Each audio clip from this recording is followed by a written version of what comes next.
Era un señor que ya no podía llamarse joven, de grave presencia, tieso, de expresión reservada y hosca. Se detuvo en la puerta mirando a su alrededor con no disimulada sorpresa y desagrado, como preguntando: ¿dónde me he metido? Desconfiado y afectando incluso cierto temor, hasta como si se sintiera ofendido, recorrió con la vista el estrecho camarote bajo de techo de Raskolnikov. Con la misma expresión de sorpresa, fijó luego la vista en el propio Raskolnikov, que también lo estaba mirando, inmóvil, sin vestir, despeinado, sin lavar, echado en el sofá, miserable y sucio. Luego, el recién llegado se puso a mirar con la misma parsimonia la figura desaliñada, sin afeitar y sin peinar, de Razumijin, quien, a su vez, le había clavado la vista en los ojos, impertinente e interrogador, sin moverse del sitio.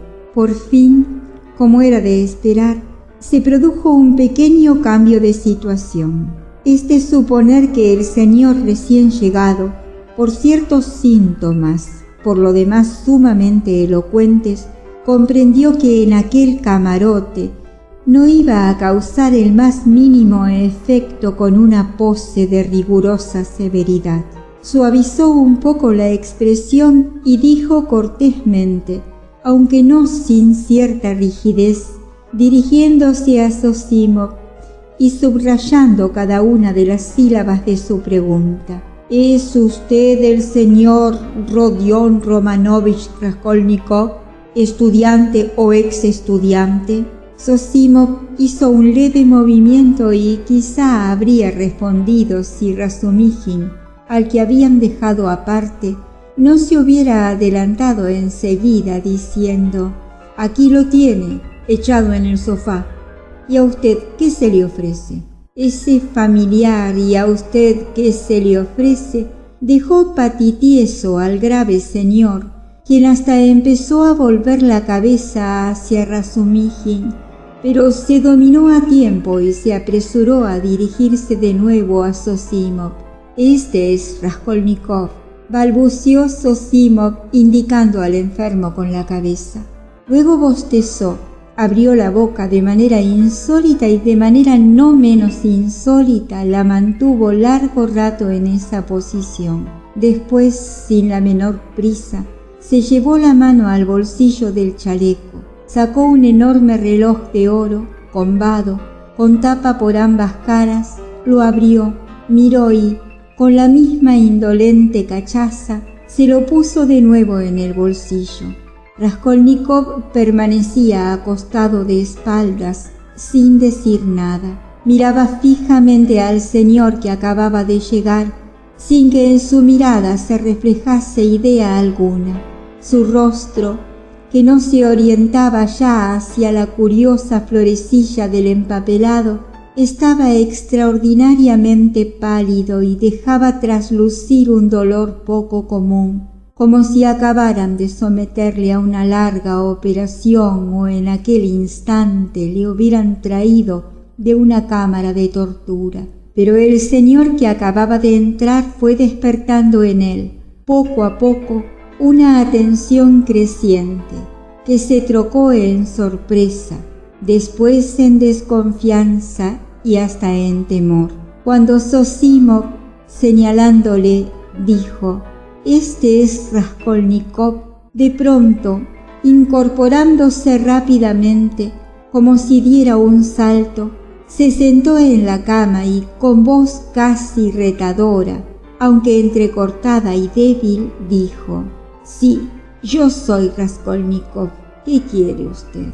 El señor le miró con mucha atención y dijo con imponente gravedad: «Soy Piotr Petrovich Lushin. Tengo la esperanza de que mi nombre no le resulte totalmente desconocido». Raskolnikov, que esperaba algo completamente distinto, se lo quedó mirando con expresión obtusa y lejana, sin responder nada, como si en verdad oyera el nombre de Piotr Petrovich por vez primera. ¿Cómo? ¿Es posible que hasta ahora no haya recibido ninguna noticia?, preguntó Piotr Petrovich algo sorprendido. Por toda contestación, Raskolnikov reclinó la cabeza en la almohada, sobre las manos cruzadas, y se puso a mirar el techo. Una sombra de inquietud se asomó al rostro de Lushin. Zosimov y Razumijin lo contemplaron aún con mayor curiosidad y, al fin, aquel grave señor por lo visto se desconcertó. Suponía y daba por descontado, balbució, que la carta enviada hace ya más de 10 días, casi 2 semanas. Un momento, ¿por qué se queda usted de pie en el umbral?, exclamó de súbito Razumijin, interrumpiéndole. Si tiene usted algo que explicar, tome asiento, que ahí no hay bastante sitio para usted y Nastasia. Nastasia, apártate, deja el paso libre. Entre, entre. Aquí tiene usted una silla. Pase ya. Apartó su silla de la mesa, dejó un poco de espacio libre entre esta última y sus rodillas y esperó en posición un poco incómoda a que el señor pasara por aquella rendija. La situación era tal que no había modo de negarse a entrar. El señor se deslizó por aquel estrecho espacio, asegurándose y tropezando. Cuando hubo alcanzado la silla, se sentó y miró desconfiado a Razumijin. «No se aturda usted», soltó crudamente este último. «Rodia lleva 5 días enfermo y ha estado 3 días delirando. Ahora ha recobrado el conocimiento e incluso ha comido con apetito. Aquí tenemos al doctor, que acaba de examinarle. Yo soy un camarada suyo, también ex estudiante, y ahora le estoy cuidando. Así que por nosotros no se preocupe. Puede usted hablar como si no estuviéramos presentes». «Gracias, pero ¿no molestaré al enfermo con mi presencia y mi conversación?», preguntó Piotr Petrovich, dirigiéndose a Zosimov. «No, no», musitó éste, «hasta puede servirle de distracción», y volvió a bostezar. «Oh, hace ya mucho que ha vuelto en sí, desde esta mañana», prosiguió Razumijin, cuya familiaridad resultaba tan espontánea que Piotr Petrovich reflexionó y empezó a animarse, en parte quizá porque aquel andrajoso y descarado había tenido tiempo de decir que era estudiante. «Su mamá», empezó Lushin. Exclamó Razumijin. Lushin le miró interrogador. «No es nada, no es nada. Me ha salido así. Continúe». Lushin se encogió de hombros. «Su mamá empezó a escribirle una carta cuando yo estaba aún ahí. Una vez en Petersburgo, he esperado adrede varios días a venir a verle, para estar completamente seguro de que usted tenía noticia de todo. Pero ahora veo con gran sorpresa». Lo sé todo», exclamó Raskolnikov de pronto, con viva expresión de impaciencia y disgusto. «¿Es usted el novio?». «Pues sí, lo sé, y basta». Piotr Petrovich se ofendió decididamente, pero no dijo nada. Se esforzaba por comprender lo que aquello significaba. Hubo un minuto de silencio. Entretanto, Raskolnikov, que se había vuelto ligeramente hacia él al responderle, se puso a mirarle de nuevo con la mayor atención y con especial curiosidad, como si aún no hubiera tenido tiempo de examinarle del todo, o como si alguna cosa nueva le sorprendiera. Hasta se incorporó para ello sobre la almohada. En efecto, algo especial y sorprendente había en el aspecto de Piotr Petrovich, algo que parecía justificar el calificativo de novio que acababan de aplicarle tan sin ceremonias. En primer lugar, se veía y hasta se notaba en demasía que Piotr Petrovich se había apresurado a aprovechar los pocos días que llevaba en la capital para ataviarse y acicalarse en espera de la novia. cosa muy inocente y admisible. En un caso como ese, teniendo en cuenta que Piotr Petrovich estaba en plan de novio, podía perdonarse incluso la autoconciencia de la agradable transformación sufrida, una autoconciencia quizá excesivamente pagada de sí misma. Su traje acababa de salir de manos del sastre y todo lo que llevaba le sentaba bien, aunque quizás se veía todo demasiado nuevo y dejaba traslucir con demasiada claridad el fin que se perseguía. Respondía a este fin incluso el sombrero redondo, elegante, recién comprado.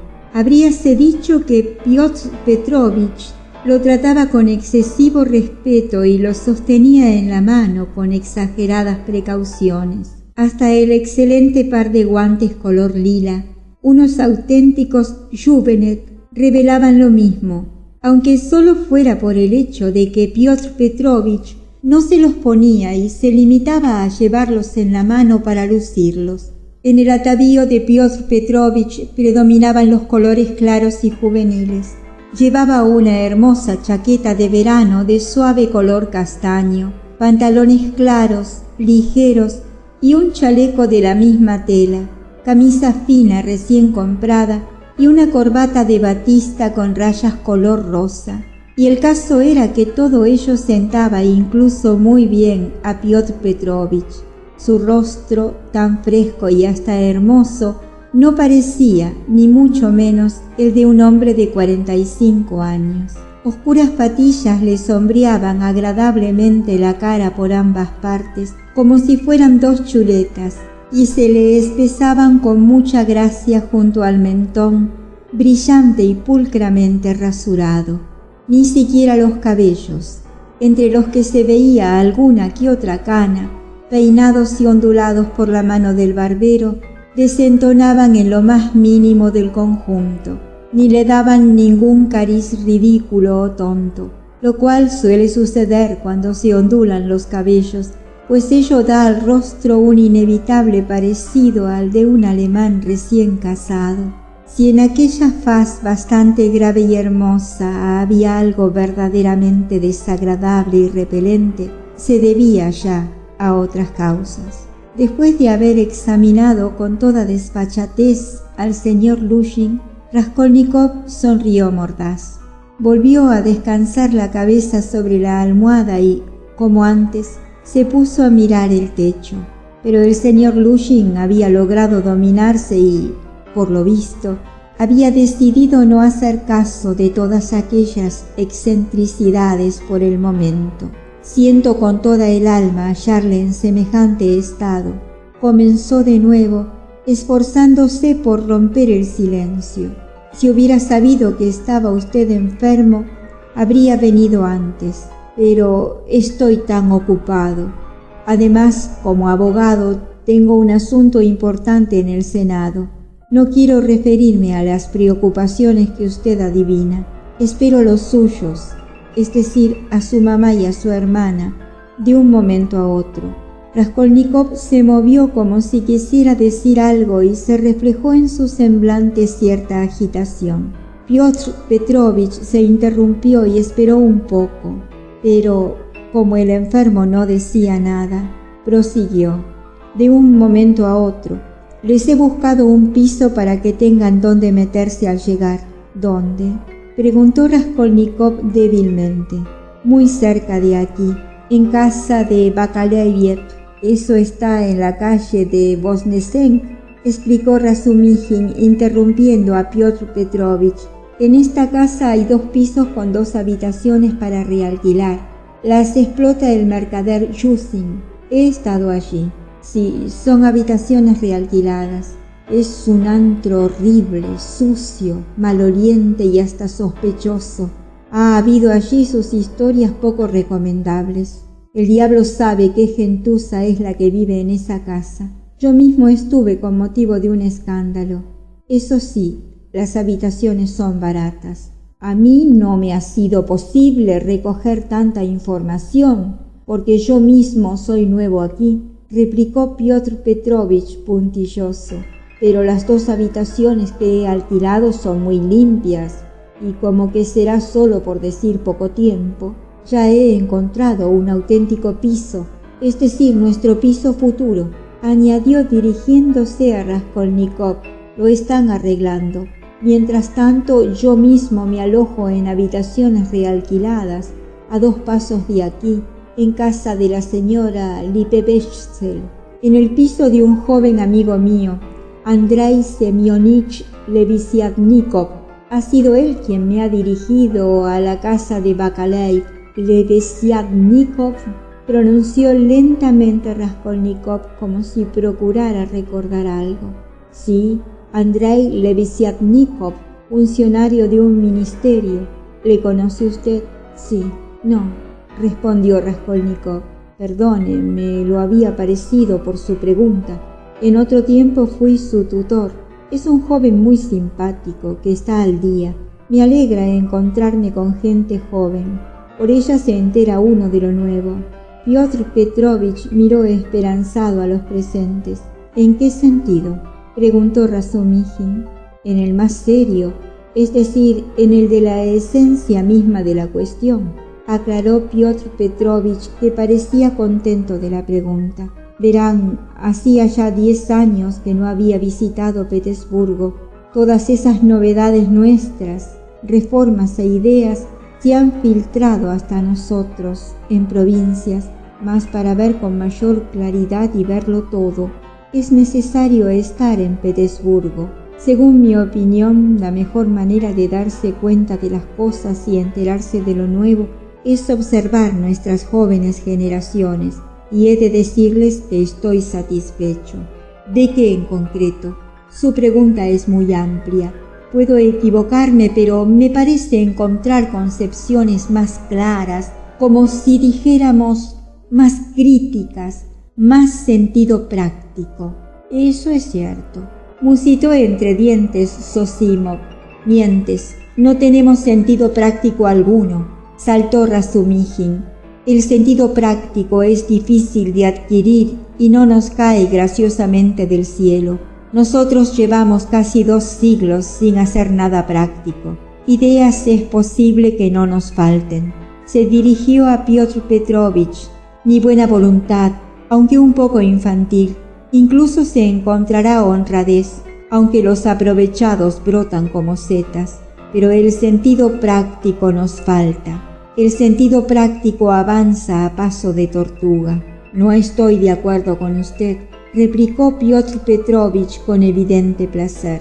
Naturalmente hay exaltación, errores, pero debemos ser condescendientes. La exaltación es una prueba de entusiasmo por la causa y de que las circunstancias externas en que dicha causa se encuentra situada son anómalas.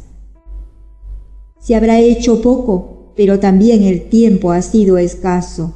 De los medios ni siquiera hablo, pero le digo que, a mi modo de ver, incluso se ha hecho algo. Se han difundido ideas nuevas, útiles. Se han difundido también algunas obras nuevas y útiles que sustituyen a las anteriores, quiméricas y novelescas. La literatura va adquiriendo madurez. Han sido extirpados de raíz y ridiculizados muchos prejuicios nocivos. En una palabra, nos hemos desprendido del pasado y no es posible volver atrás. A mi juicio, eso ya es algo. Punto redondo. Ya ha hecho su presentación, exclamó súbitamente Raskolnikov. ¿Cómo?, preguntó Piotr Petrovich, que no había entendido las palabras de este último, pero no obtuvo respuesta. Todo esto es justo, se apresuró a añadir Zosimov. ¿Verdad?, continuó Piotr Petrovich, mirando complacido a Zosimov. No me negará usted, continuó dirigiéndose a Razumijin, ya con cierto tono triunfal y de superioridad, de modo que por poco añade, joven amigo, que hay prosperidad o, como ahora se dice, progreso, por lo menos en lo tocante a la ciencia y a la verdad económica. ¿Eso es un lugar común? No, no es un lugar común. Si hasta ahora me decían, por ejemplo, ama al prójimo y yo lo amaba. ¿Cuál era el resultado? Continuó Piotr Petrovich, quizá con excesivo apresuramiento. El resultado era que yo dividía mi caftán por la mitad, lo compartía con el prójimo y nos quedábamos los dos medios desnudos. Como dice el refrán ruso, corre a la vez tras muchas liebres y no cazarás ninguna. La ciencia, empero, nos dice, antes de amar a todos, ámate a ti mismo, pues en el mundo todo se basa en el interés personal. Si amas solo a ti mismo, atiendes como debes a tus empresas y el caftán te queda entero. La verdad económica añade, por su parte, que cuanto mayor es en la sociedad el número de empresas particulares bien ordenadas o, como si dijéramos, cuanto mayor es el número de caftanes enteros, tanto más sólidas son las bases en que la sociedad descansa y tanto mejor se ordena en ella la empresa común. Así pues, acumulando única y exclusivamente para mí, en cierto modo acumulo al mismo tiempo para todos y contribuyo a que mi prójimo obtenga un caftán algo más maltratado que el mío, pero ya no de la generosidad personal e individual, sino como consecuencia de la prosperidad general. La idea es simple, pero desgraciadamente ha tardado demasiado en presentarse, pues estaba velada por la exaltación y el ensueño. Aparentemente solo faltaba un poco de ingenio para adivinar. Perdón, a mí también me falta ingenio, le interrumpió secamente Razumijin, y por eso lo mejor es pasar a otra cosa. Yo había empezado a hablar con determinado objetivo, pero toda esa charlatanería para autojustificarse, todos esos incesantes e inacabables lugares comunes, esa canción, que es siempre la misma, hasta tal punto se me ha atragantado en 3 años que, como hay Dios, se me suben los colores a la cara de vergüenza, no ya cuando hablo yo de ellos, sino hasta cuando oigo hablar de ellos en mi presencia. Usted, naturalmente, se ha apresurado a hacer gala de lo que sabe. Eso es muy perdonable, no lo censuro. Lo único que quisiera saber ahora es quién es usted, porque a la causa común se han adherido únicamente vividores de tan distinto pelaje y hasta tal punto han deformado en provecho propio como han tenido al alcance de sus manos, que lo han ensuciado todo, y ya basta. Muy señor mío, comenzó a replicar Lushin, abombando el pecho y con extraordinaria dignidad. ¿No querrá usted indicar tan sin rodeos que también yo? Oh, por Dios, de ningún modo. ¿Acaso podía yo? Basta, basta. Así cortó Razumijin aquel diálogo y se volvió sin más ceremonias hacia Zosimov para proseguir su anterior conversación. Piotr Petrovich fue bastante inteligente para admitir por buena la explicación y decidió irse sin esperar más que otros 2 minutos. Confío en que el conocimiento que ahora hemos iniciado, dijo vuelto hacia Raskolnikov, se consolidará cuando esté usted restablecido, dadas las circunstancias que ya conoce. Le deseo sobre todo que se reponga pronto. Raskolnikov ni siquiera volvió la cabeza. Piotr Petrovich se levantó de la silla. El asesino ha de ser uno de los que llevaban objetos a empeñar, no hay duda, afirmó convencido Zosimov. Forzosamente uno de los que iban a empeñar, asintió Razumijin. Porfiri no deja entrever lo que piensa, pero a los que llevaban objetos a empeñar los interroga. ¿Interroga a los que empeñaban?, preguntó Raskolnikov en voz alta. Sí, ¿y qué? Nada. ¿Y cómo sabe quiénes son?, preguntó Zosimov. A unos los ha indicado Koch, otros tenían el nombre escrito en los papeles que envolvían los objetos empeñados. Otros se presentaron, no bien oyeron. Qué hábil y experimentado debe ser el canalla. Qué audacia, qué decisión. Ah, todo lo contrario. exclamó Razumihín, interrumpiéndole. Esta idea es la que os hace perder a todos la pista. Yo digo que era inhábil, inexperimentado, y que probablemente este es su primer golpe. Si admites que es obra de un canalla hábil y calculador, el hecho resulta inverosímil. Si admites, en cambio, que no tenía experiencia, resulta que la casualidad y nada más que la casualidad le sacó de apuros. ¿Cuántas cosas no se deben a la casualidad? A lo mejor ni siquiera previó las dificultades y los obstáculos. ¿Y cómo se comportó? Toma unos objetos de 10 a 20 rublos, se llena con estos objetos los bolsillos, revuelve el cofre de la vieja, donde hay trapos, y en el cajón de la cómoda, en un joyero, han encontrado 1500 rublos en oro y plata, sin contar los billetes. Ni siquiera se dio maña para robar, solo supo matar. Fue su primer golpe, créeme, su primer golpe. Se desconcertó y se salvó no por cálculo, sino por casualidad. Por lo visto se refieren ustedes al reciente asesinato de la vieja, viuda de un funcionario. Terció en la conversación dirigiéndose a Zosimov Piotr Petrovich, ya de pie, con el sombrero y los guantes en la mano, pero deseoso de decir algunas palabras bien dichas antes de marcharse. Por lo visto estaba empeñado en dejar una impresión favorable. La vanidad pudo más que la prudencia. Sí, ¿ha oído usted hablar de él? ¿Cómo no? Si ocurrió al lado. ¿Conoce usted los detalles? Los detalles no, pero a mí no me interesan los detalles, sino el problema en su conjunto. Nada digo de que en el transcurso de los últimos 5 años la criminalidad ha aumentado en la clase baja, ni tampoco hablo de los robos e incendios que se producen en todas partes y sin cesar. Para mí lo más raro está en que los crímenes aumentan del mismo modo en las clases altas, como si dijéramos paralelamente. Se oye decir que en tal lugar un ex estudiante asaltó el correo en plena carretera. En otro lugar, gente que por su situación social pertenece a los círculos progresivos se dedica a fabricar billetes de banco falsos. En Moscú cazan a una banda que se dedicaba a falsificar boletos de lotería, y entre los miembros más destacados de la banda figura un catedrático de Historia Universal.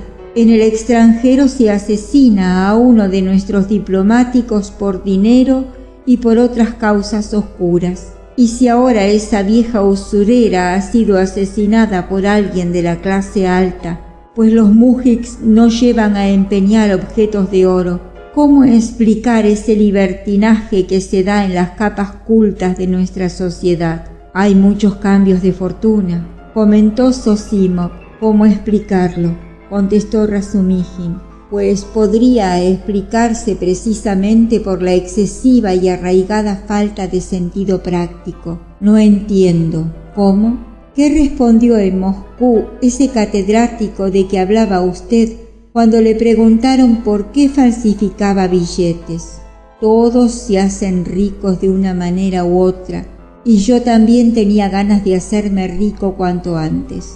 No recuerdo las palabras exactas, pero el sentido era que quería hacer fortuna por arte de magia, cuanto antes y sin trabajo. La gente se acostumbra a vivir a cuerpo de rey, a ir a cuestas de los demás, a no tener que hacer ningún esfuerzo para poder comer, y cuando suena la gran hora, cada uno se presenta con lo que lleva dentro. Pero, ¿y la moralidad? ¿Y las reglas de conducta? ¿Qué reclama usted?, dijo Raskolnikov, mezclándose inesperadamente en la conversación. Todo eso está en consonancia con su teoría. ¿Cómo con mi teoría? Lleve hasta sus últimas consecuencias lo que hace poco estaba encomiando y resultará que se justifica hasta el asesinato. Por favor, exclamó Lushin. No, eso no es así, replicó Zosimov. Raskolnikov, acostado en el sofá, estaba pálido, respiraba con dificultad y el labio superior le temblaba. Todo tiene sus límites, prosiguió altivo Lushin. La idea económica no es ni mucho menos una invitación al asesinato, y si se admite tan solo, y no es cierto que usted, le interrumpió otra vez Raskolnikov con voz temblorosa de rabia y un leve acento de satisfacción por la ofensa inferida. ¿No es cierto que dijo usted a su novia, tan pronto como hubo obtenido de ella palabra de casamiento, que de lo que más contento estaba era de que ella fuera pobre, pues es más ventajoso sacar a la mujer de la miseria para poderla dominar luego y poderle echar en cara que se es su bienhechor? Muy señor mío, gritó Lushin irritado, lleno de ira, confuso y con la cara encendida. Muy señor mío, qué modo de tergiversar las ideas.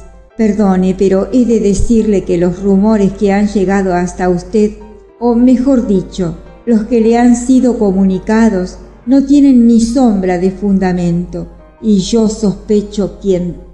En una palabra, esa flecha, en una palabra, su mamá. Ya me pareció, sin esto, descubrir cierta exaltación y espíritu novelesco en sus ideas, lo cual nada quiere decir en merma de sus excelentes cualidades. Sin embargo, estaba yo muy lejos de suponer que pudiera ella entender y presentar mi pensamiento tan desnaturalizado por la fantasía. Y en fin, ¿sabe usted lo que le digo?, gritó Raskolnikov incorporándose sobre la almohada y mirándole cara a cara, con ojos encendidos y penetrantes. ¿Sabe usted lo que le digo? ¿Qué? Lushin se detuvo y se quedó esperando en actitud irritada y desafiadora.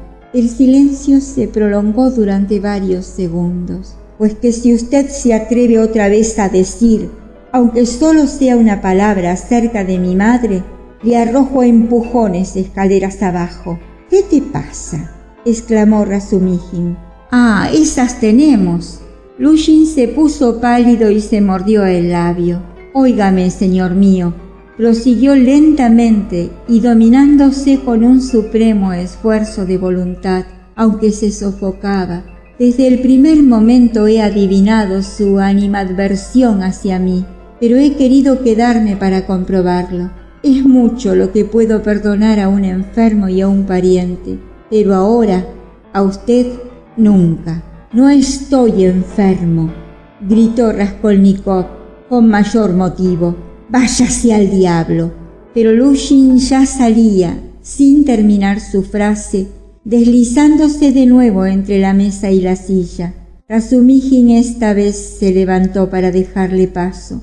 Sin mirar a nadie y sin despedirse siquiera con un signo de cabeza de Zosimov, quien hacía rato quería darle a entender con señas que dejase en paz al enfermo.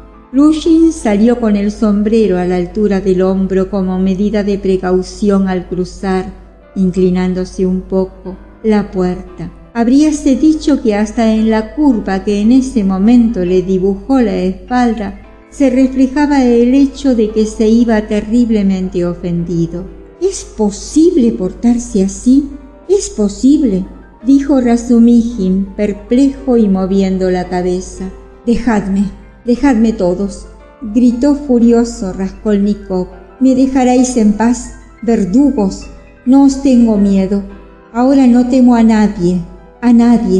Fuera de mi lado. Quiero estar solo. Vámonos, dijo Zosimov haciendo un signo con la cabeza a Razumijin. Por favor, ¿acaso es posible dejarlo en este estado? Vámonos, insistió Zosimov y salió. Razumijin reflexionó unos instantes y corrió al alcance de su amigo.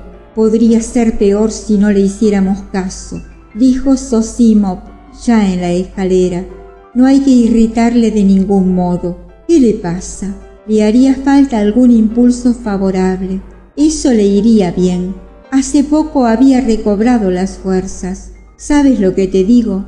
Algo le obsesiona. Alguna idea fija, abrumadora. Eso me da mucho miedo. Mucho.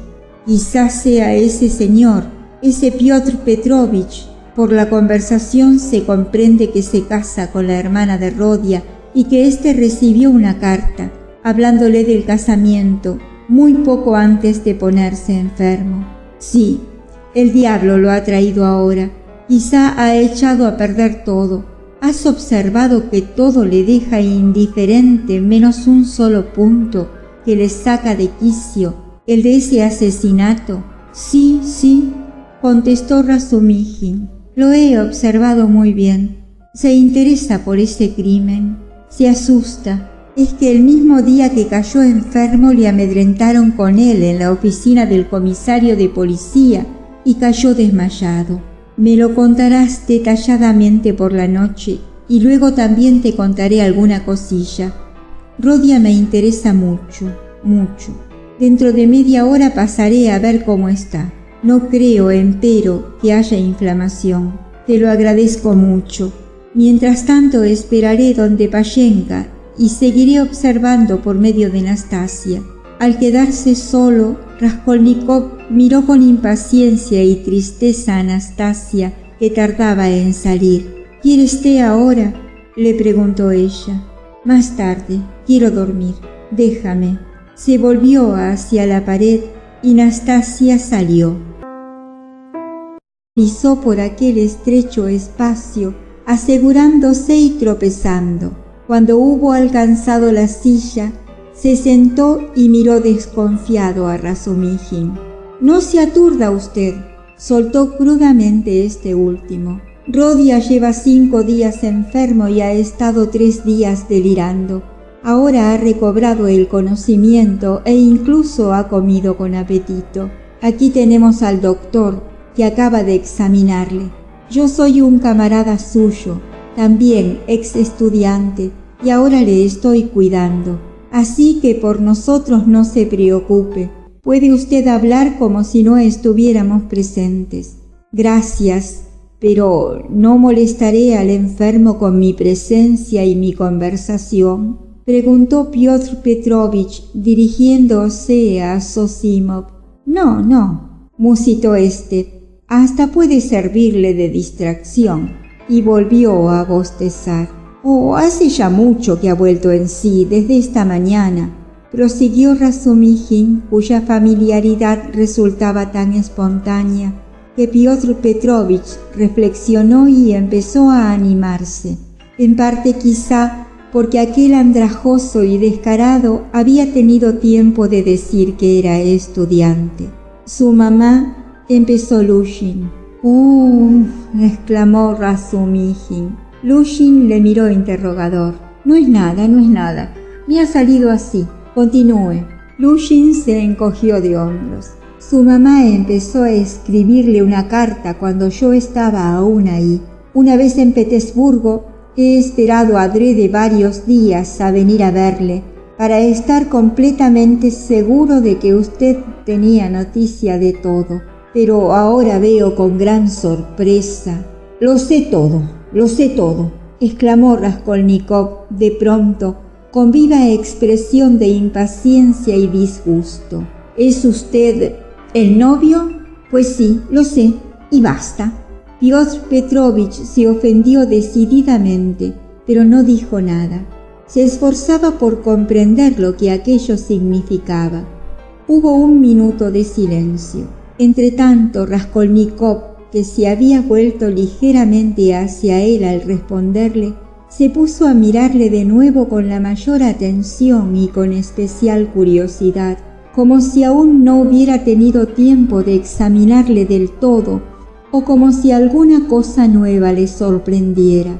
Hasta se incorporó para ello sobre la almohada. En efecto, algo especial y sorprendente había en el aspecto de Piotr Petrovich, algo que parecía justificar el calificativo de novio que acababan de aplicarle tan sin ceremonias. En primer lugar, se veía y hasta se notaba en demasía que Piotr Petrovich se había apresurado a aprovechar los pocos.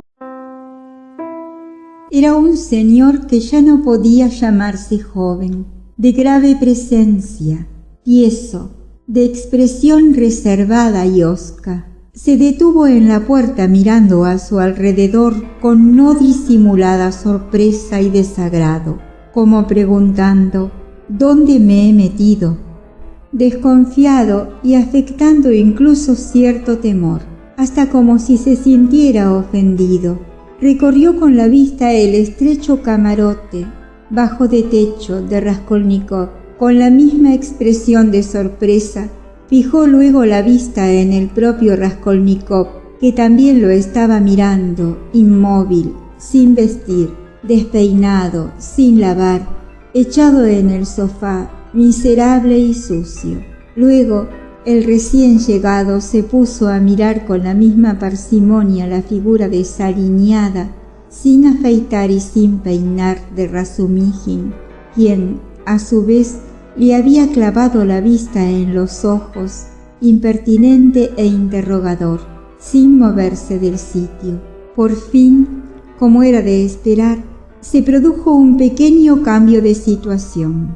Es de suponer que el señor recién llegado, por ciertos síntomas, por lo demás sumamente elocuentes, comprendió que en aquel camarote no iba a causar el más mínimo efecto con una pose de rigurosa severidad. Suavizó un poco la expresión y dijo cortésmente, aunque no sin cierta rigidez, dirigiéndose a Zosimov y subrayando cada una de las sílabas de su pregunta: ¿es usted el señor Rodion Romanovich Raskolnikov, estudiante o ex estudiante? Zosimov hizo un leve movimiento y quizá habría respondido si Razumijin, al que habían dejado aparte, no se hubiera adelantado enseguida diciendo: aquí lo tiene, echado en el sofá. ¿Y a usted qué se le ofrece? Ese familiar «y a usted qué se le ofrece» dejó patitieso al grave señor, quien hasta empezó a volver la cabeza hacia Razumijin, pero se dominó a tiempo y se apresuró a dirigirse de nuevo a Zosimov. «Este es Raskolnikov», balbuceó Zosimov, indicando al enfermo con la cabeza. Luego bostezó, abrió la boca de manera insólita y de manera no menos insólita la mantuvo largo rato en esa posición. Después, sin la menor prisa, se llevó la mano al bolsillo del chaleco, sacó un enorme reloj de oro, combado, con tapa por ambas caras, lo abrió, miró y, con la misma indolente cachaza, se lo puso de nuevo en el bolsillo. Raskolnikov permanecía acostado de espaldas, sin decir nada. Miraba fijamente al señor que acababa de llegar, sin que en su mirada se reflejase idea alguna. Su rostro, que no se orientaba ya hacia la curiosa florecilla del empapelado, estaba extraordinariamente pálido y dejaba traslucir un dolor poco común, como si acabaran de someterle a una larga operación o en aquel instante le hubieran traído de una cámara de tortura. Pero el señor que acababa de entrar fue despertando en él, poco a poco, una atención creciente, que se trocó en sorpresa, después en desconfianza y hasta en temor. Cuando Zosimov, señalándole, dijo: «Este es Raskolnikov», de pronto, incorporándose rápidamente, como si diera un salto, se sentó en la cama y con voz casi retadora, aunque entrecortada y débil, dijo: «Sí, yo soy Raskolnikov. ¿Qué quiere usted?». El señor le miró con mucha atención y dijo con imponente gravedad: «Soy Piotr Petrovich Lushin. Tengo la esperanza de que mi nombre no le resulte totalmente desconocido». Raskolnikov, que esperaba algo completamente distinto, se lo quedó mirando con expresión obtusa y lejana, sin responder nada, como si, en verdad, oyera el nombre de Piotr Petrovich por vez primera. «¿Cómo? ¿Es posible que hasta ahora no haya recibido ninguna noticia?», preguntó Piotr Petrovich algo sorprendido. Por toda contestación, Raskolnikov reclinó la cabeza en la almohada, sobre las manos cruzadas, y se puso a mirar el techo. Una sombra de inquietud se asomó al rostro de Lushin. Zosimov y Razumijin lo contemplaron aún con mayor curiosidad y, al fin, aquel grave señor por lo visto se desconcertó. Suponía y daba por descontado, balbució, que la carta enviada hace ya más de 10 días, casi 2 semanas. Un momento, ¿por qué se queda usted de pie en el umbral?, exclamó de súbito Razumijin, interrumpiéndole. Si tiene usted algo que explicar, tome asiento, que ahí no hay bastante sitio para usted y Nastasia. Nastasia, apártate, deja el paso libre. Entre, entre. Aquí tiene usted una silla. Pase ya. Apartó su silla de la mesa, dejó un poco de espacio libre entre esta última y sus rodillas, y esperó en posición un poco incómoda a que el señor pasara por aquella rendija. La situación era tal que no había modo de negarse a entrar. El señor se dejó pocos días que llevaba en la capital para ataviarse y acicalarse en espera de la novia, cosa muy inocente y admisible. En un caso como ese, teniendo en cuenta que Piotr Petrovich estaba en plan de novio, podía perdonarse incluso la autoconciencia de la agradable transformación sufrida, una autoconciencia quizá excesivamente pagada de sí misma. Su traje acababa de salir de manos del sastre y todo lo que llevaba le sentaba bien, aunque quizás se veía todo demasiado nuevo y dejaba traslucir con demasiada claridad el fin que se perseguía. Respondía a este fin incluso el sombrero redondo, elegante, recién comprado. Habríase dicho que Piotr Petrovich lo trataba con excesivo respeto y lo sostenía en la mano con exageradas precauciones. Hasta el excelente par de guantes color lila, unos auténticos Juvenet, revelaban lo mismo, aunque solo fuera por el hecho de que Piotr Petrovich no se los ponía y se limitaba a llevarlos en la mano para lucirlos. En el atavío de Piotr Petrovich predominaban los colores claros y juveniles. Llevaba una hermosa chaqueta de verano de suave color castaño, pantalones claros, ligeros y un chaleco de la misma tela, camisa fina recién comprada y una corbata de batista con rayas color rosa. Y el caso era que todo ello sentaba incluso muy bien a Piotr Petrovich. Su rostro, tan fresco y hasta hermoso, no parecía, ni mucho menos, el de un hombre de 45 años.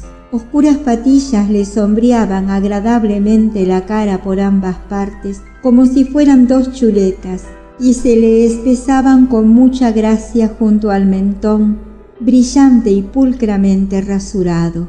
Ni siquiera los cabellos, entre los que se veía alguna que otra cana, peinados y ondulados por la mano del barbero, desentonaban en lo más mínimo del conjunto, ni le daban ningún cariz ridículo o tonto, lo cual suele suceder cuando se ondulan los cabellos, pues ello da al rostro un inevitable parecido al de un alemán recién casado.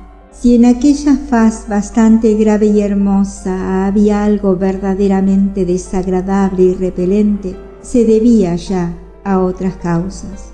Después de haber examinado con toda desfachatez al señor Lushin, Raskolnikov sonrió mordaz. Volvió a descansar la cabeza sobre la almohada y, como antes, se puso a mirar el techo.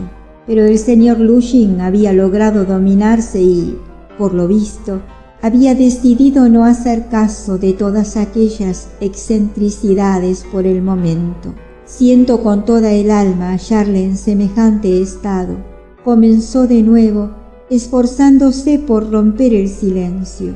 Si hubiera sabido que estaba usted enfermo, habría venido antes, pero estoy tan ocupado. Además, como abogado, tengo un asunto importante en el Senado. No quiero referirme a las preocupaciones que usted adivina. Espero los suyos, es decir, a su mamá y a su hermana, de un momento a otro. Raskolnikov se movió como si quisiera decir algo y se reflejó en su semblante cierta agitación. Piotr Petrovich se interrumpió y esperó un poco, pero como el enfermo no decía nada, prosiguió. De un momento a otro, les he buscado un piso para que tengan donde meterse al llegar. ¿Dónde?, preguntó Raskolnikov débilmente. Muy cerca de aquí, en casa de Bakaleyevich. Eso está en la calle de Voznesensk, explicó Razumijin, interrumpiendo a Piotr Petrovich. En esta casa hay 2 pisos con 2 habitaciones para realquilar. Las explota el mercader Yusin. He estado allí. Sí, son habitaciones realquiladas. Es un antro horrible, sucio, maloliente y hasta sospechoso. Ha habido allí sus historias poco recomendables. El diablo sabe qué gentuza es la que vive en esa casa. Yo mismo estuve con motivo de un escándalo. Eso sí, las habitaciones son baratas. A mí no me ha sido posible recoger tanta información, porque yo mismo soy nuevo aquí, replicó Piotr Petrovich puntilloso. Pero las 2 habitaciones que he alquilado son muy limpias, y como que será solo por decir poco tiempo, ya he encontrado un auténtico piso, es decir, nuestro piso futuro, añadió dirigiéndose a Raskolnikov. Lo están arreglando. Mientras tanto, yo mismo me alojo en habitaciones realquiladas, a 2 pasos de aquí, en casa de la señora Lippevechsel, en el piso de un joven amigo mío, Andrei Semyonich Lebeziatnikov. Ha sido él quien me ha dirigido a la casa de Bakaley. Lebeziatnikov, pronunció lentamente Raskolnikov como si procurara recordar algo. Sí, Andrei Lebeziatnikov, funcionario de un ministerio. ¿Le conoce usted? Sí. No, respondió Raskolnikov. Perdone, me lo había parecido por su pregunta. En otro tiempo fui su tutor. Es un joven muy simpático que está al día. Me alegra encontrarme con gente joven. Por ella se entera uno de lo nuevo. Piotr Petrovich miró esperanzado a los presentes. ¿En qué sentido?, preguntó Razumijin. En el más serio, es decir, en el de la esencia misma de la cuestión, aclaró Piotr Petrovich, que parecía contento de la pregunta. Verán,